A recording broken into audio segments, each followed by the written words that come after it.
What's going on, everybody? Welcome back to the channel. Hope you're all having a great day, and if you're new to the channel and want the subscribe button, that'd be awesome. Finally have the day off to work on the Skyline and installing the front mount intercooler. Again, got it from R32 Japan. Thank you so much for the awesome customer service. Here again we have our Greddy Trust front mount intercooler specifically for the R32 HCR and HNR Skyline. Everything is pretty much directly bolted on. What's nice about this kit is it utilizes different mounting points. There for the top. Down here we're gonna have to use a hole saw and cut a hole for the piping. Also going to have to relocate the horns. A bracket is supplied. Trimming parts of the bumper here like this lip as well, and I think we may need to trim the bash bar as well since I haven't ordered my Street Faction one yet. From videos I've seen and reading through the instructions, it looks like it's pretty straightforward. First we'll have to take off the bumper, which will be the passenger and driver side tabs here, take off the corner lights to reveal a bolt, and then taking those off is just one bolt here. These three connected to the crash bar. Again, a bolt there and the tab. I believe I should be okay to run the front mount intercooler without a tune, but definitely not going to get the full potential of my bolt-ons without it. And again, I'll probably be going with the 2500 Haltech Platinum Edition when that time comes. I'm currently working on some personal self-life decisions right now on another purchase. That is for the end of this video, so stay tuned for that. But let's go ahead and just start cranking this out.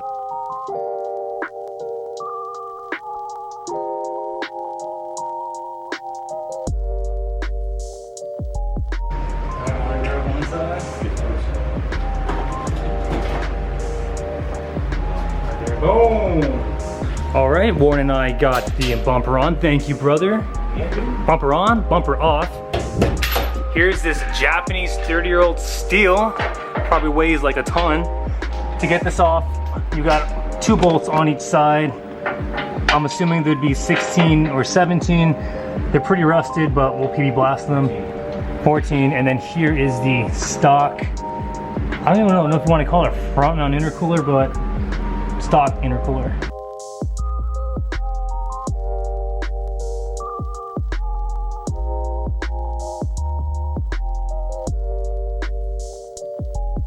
Warren and I just got the front crash bar out. Two bolts, say there, made of aluminum, very light. Here's what it looks like now. Like I mentioned earlier, we're gonna have to relocate these horns onto one bracket, which we pushed to here. Also, I gotta remove the stock airbox, or part of the airbox, which should be pretty easy, hopefully, and then we'll go ahead and remove this crusty intercooler. So here's the bolt. It's tucked right up in there where the head of the wrench is pointing to remove this stock box, which will just pop right on out. Serves no purpose anymore. We got it, boys. Two bolts. Bennett got part of the couplings off. Just remove these 30-year-old bolts, which are pretty clean, to the bracket. Looks like we got two more, or one more for the intercooler to remove it, and we got one bolt up here in the bay.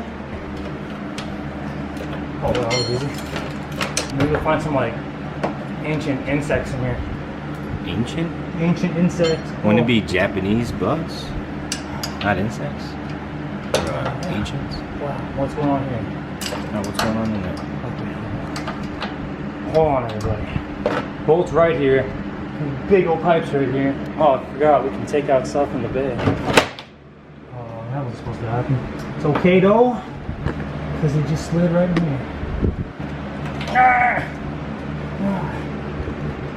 It's like this thing's 30 years old or something. Alright, so Warren and I got the cup link off. Ended up just cutting with the razor. We got some Japan sand in here. Yeah, that thing's corroded, guys. Good thing we're upgrading. Definitely. Warren and I had quite the battle getting pieces of the intercooler piping out, this cup link. Look at the stock intercooler.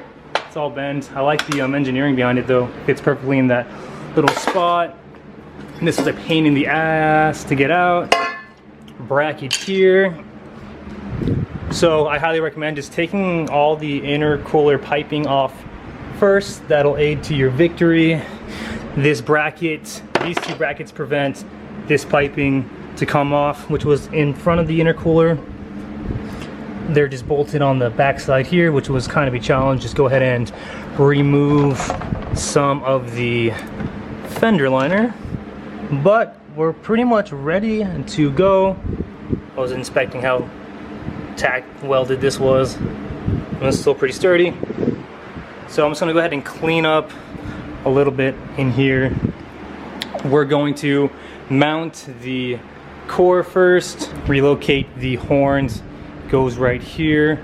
We're gonna run to Home Depot because we need to drill a hole, I believe, right there with the hole saw to run everything efficiently, and then from there just bolt everything back up and pray she turns right back on. Update, got the horns relocated as well as the ambient air condition checker. You'll be mounting the bottom brackets to the bottom of the core support here. Did run into an issue, so we just need to drill out this hole sideways a little more. Update, so we got the core installed, just shaved a little bit of those tabs, made them a little bit longer so they can slide into the bottom of the radiator core support. This thing is pretty solid. You just utilize the hook here. Already have to tell, I gotta take out the vents where the fog lights would be. Probably take out all of this inner part of the grill. And again, this side, piping should just run straight through up this outer hole here and then into the turbo. At this time, we're gonna have to go to Home Depot to get a hole saw. Objective, get this hole saw and get the heck out. Aisle 21, bay 7. All right, hole saws with the adapter. We need 3 inches right there, baby. We are back home, got our hole dozer, got our drill. Right now we're just gonna button everything, almost everything back up in terms of the fender liner. Gonna go ahead and put in the passenger side piping in. Go ahead and drill our hole like so. Put in the top part of the piping, secure everything, and then measure the piping with the bumper and crash bar. Update, just got the passenger side piping on as well as the weather guard. I do want to run these for as long as I possibly can. Only the way I'll remove them if they fall out from being static. We got everything secured, got these couplings pretty tight.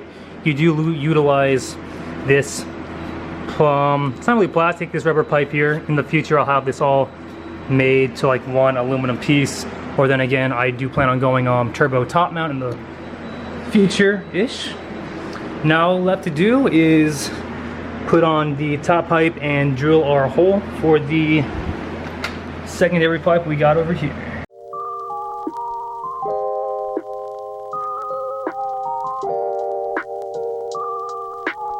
Okay, just as easy as that. Just try not to have the hole saw catch, kind of keep it like barely touching so it can saw through efficiently, but we got a good hole there. What I'm gonna do is just file up the edges, make it as smooth as I possibly can.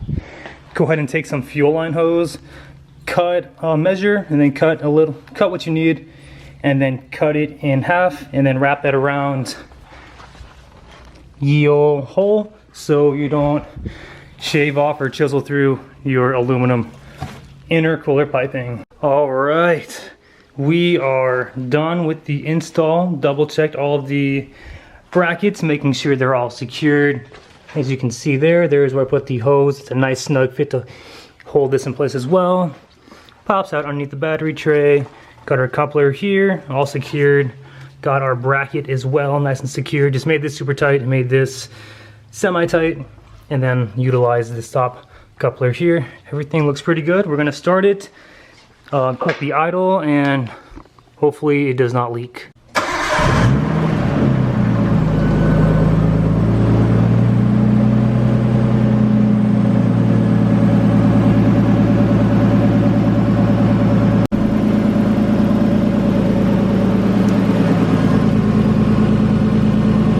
right up as you heard. It's never really just started up without kind of bogging out a little bit, so that's a good sign. Clears the fan blade, that's good.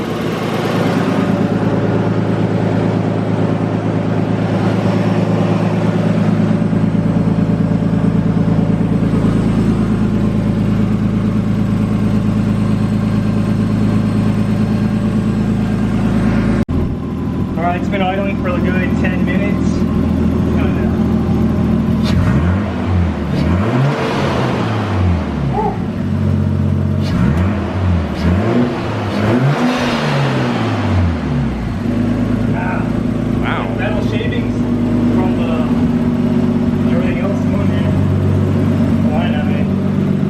So far so good. Like I said, idling for a good 10 minutes.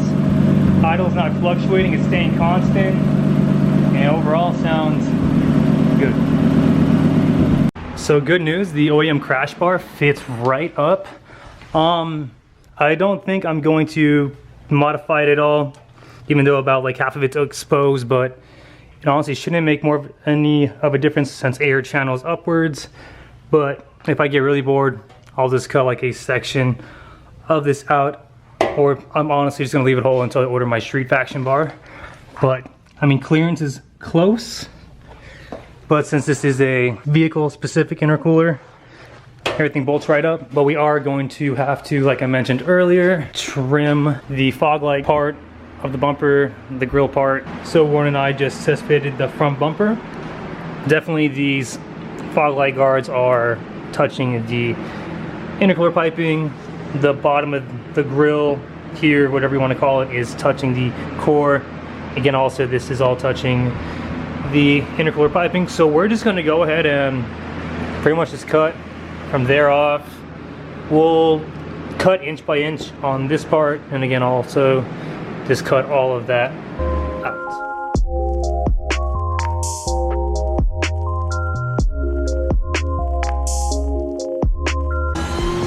Can't see with all this stuff on my glass.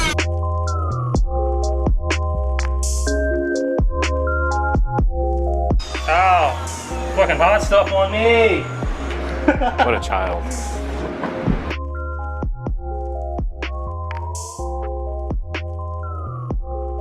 Watch yourself. What was that? Shake that. Watch yourself.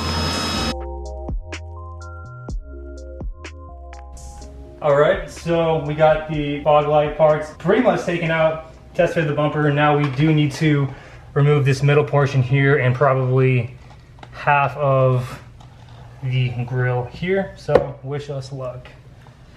Wish us luck. Ooh, that was a clean cut.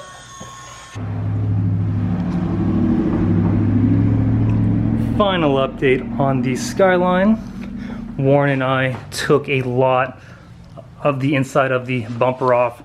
Unfortunately, ran out of battery in the Dremel, so I'm gonna let that charge and finish up on my own time. Long story short, I'm just gonna cut all the lips off and then come back, sand it down, or use a like a bit Dremel, whatever you want to call it, to make sure that everything sits even. But honestly, completely stoked that the OEM crash bar fits without any modification. That was my worst fear. And again, consistent idle, does not fluctuate. It feels like it's hitting boosts a lot harder now, which is awesome. And again, no leaks. So like I mentioned, I'm just gonna finish this bumper off on my own time once the battery is recharged. What's going on in the world? There is a curfew here in Arizona, so cutoff time is 8 p.m. It is currently 7:45, so I can't really go out and drive the Skyline right now, but definitely we'll make a video showing you the after install of the front mount intercooler, which again went very successfully. Thank you so much again, Warren. You are the best. But other than that, guys, I'm gonna go ahead and close the video here. Thank you so much for all your continuous support. Next install will be the Coil-Rat aluminum radiator and Nismo low temp thermostat, which should be very fun. And I might honestly replace my water pump while I'm at it too, so we'll see on that. But again, thank you everybody so much for your continuous support. And if you're new to the channel and want to subscribe button, that'd be awesome. And remember, aim high, drive low. We'll catch you next video. Take care.